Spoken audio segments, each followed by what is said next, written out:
हमें ये बताइए कि ये कितने सालों से ख्वाजा साहब का जो छठी है ये कब से चालू है? ख्वाजा साहब की छठी तकरीबन 57 साल है ये हमारे वालिद साहब करते थे, उसके बाद में हम करते, उसके बाद हमारे बच्चे कर रहे। ये 3 पीढ़ी से चल रहा हमारा काम।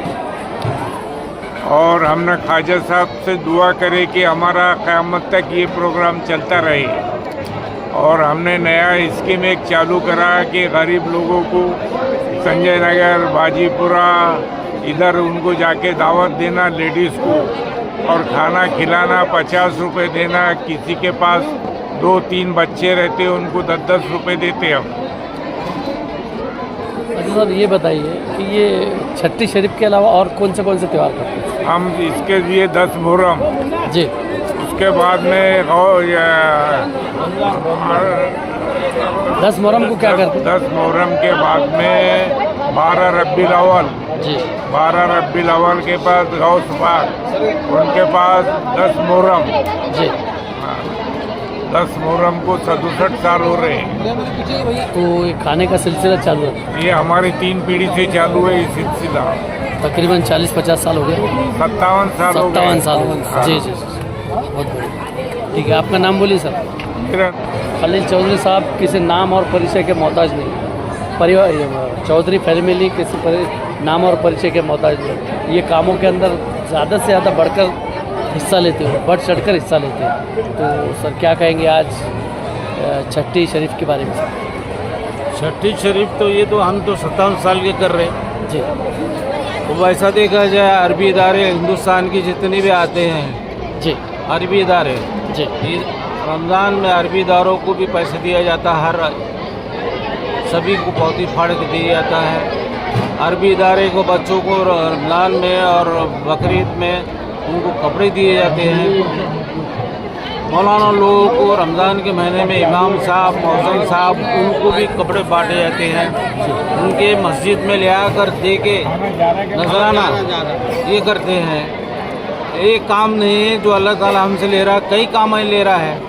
ये हमारी खुशनसीबी है कि अल्लाह ताला हमारे से काम ले रहा है। ये दौलत आती है लोगों के पास, दिल नहीं आता है खुदा की राह में खर्च करने के लिए।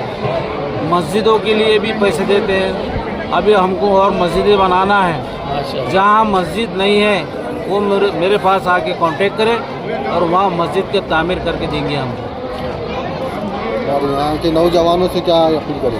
नौजवानों से अपील तो ये है कि जो हमारा रास्ता है सरकार दो अलैहि वसल्लम का, वो रास्ते को चलना चाहिए। तो जब कुछ चलेगा वो रास्ते को अपना रहे नहीं लोगों का, और कुछ समझाने वाला नहीं है। उलमाए दीन का बयान अलग रहता है, वो इदारों की बात करते हैं, आखिरत की बात करते हैं, दुनियादारी की बात करो। दीन और दुनिया एक है, अलग अलग नहीं है। हमारे नबी ने बताया, जो सरकार दो अलैहि वसल्लम ने बताया कि दीन और दुनिया एक साथ है, अलग अलग नहीं है। एक भूखा प्यासा है उसको खाना खिलाओ, खाए घर में तो दे दो उसको जी। हम ये नहीं चाहते कि भाई सामने वाला आया और उन्होंने बोल रहा कि हमको चाहिए, और हम ये बोलते कि ये जो आ रहा है तो अल्लाह ताला ने भेजा है इसको, वरना ये आ नहीं सकता। ये ईमान होना चाहिए। पर आज के दौर में ईमान कमज़ोर होते जा रहा दिन पे दिन। और जितने बुजुर्ग दिन औलिया है जो ईमान सिखाए थे, उन्होंने तबलीग बताए थे रास्ते पे चलने के लिए, वो तबलीग पर चलना चाहिए। आप देखे होंगे इज्तिमा हुआ तबलीग जमात का। अब बताइए 3 दिन के अंदर आदमी क्या सीखता है जी। हज़ारों करोड़ों रुपए खर्चा हो रहा है इसके अंदर जी। और यही कभी ऐसे कभी चंदा जमा करे तो हिंदुस्तान के अंदर 50 यूनिवर्सिटी मुसलमानों की हो सकती है। डॉक्टर बन सकता है, इंजीनियर बन सकता है, वकील बन सकता है। पर हमारे पास वो मुहिम नहीं है। चलो बोले भाई क्या चलना है, 3 दिन का से चलो, 40 दिन का से चलो, 4 दिन का से चलो, करो भी। मेरा ये कहना है उलमाए दीन से, सब मिलकर करेंगे ना। मेरा ये कहना है उलमाए दीन से कि जो सरकार दो अलैहि वसल्लम का तरीक़ा था उनको देख के लोग इस्लाम कबूल करें जी। चाचा कि उन्होंने ये नहीं बताया कि भाई चलो जमात में चलो, हाँ ये नहीं निकाले उन्होंने। वली अल्लाह लोगों को उन्होंने भेजा गया है कि जाओ हिंदुस्तान के अंदर तबलीग करो। और उन्होंने जो तबलीग की है ऐसी तबलीग अभी तक नहीं हो रही है हिंदुस्तान के अंदर।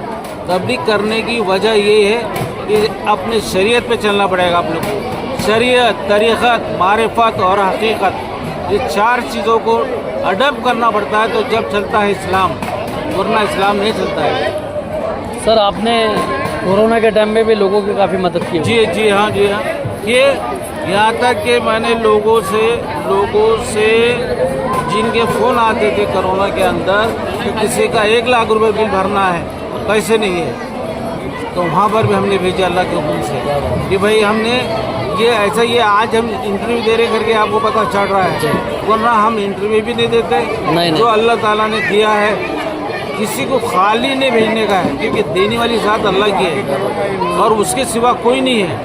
और प्यारे नबी सरकार दो अलैहि वसल्लम का तरीक़ा है ये कि भूखे को खाना खिलाओ, बहुत बढ़िया। हाँ, गरीब को कपड़ा पहनाओ, ये हमारा तरीक़ा। हम जो चल रहे हैं हम इस वक्त तो पूरे इस्लाम के ऊपर, शरीयत के ऊपर चल रहे हैं हम।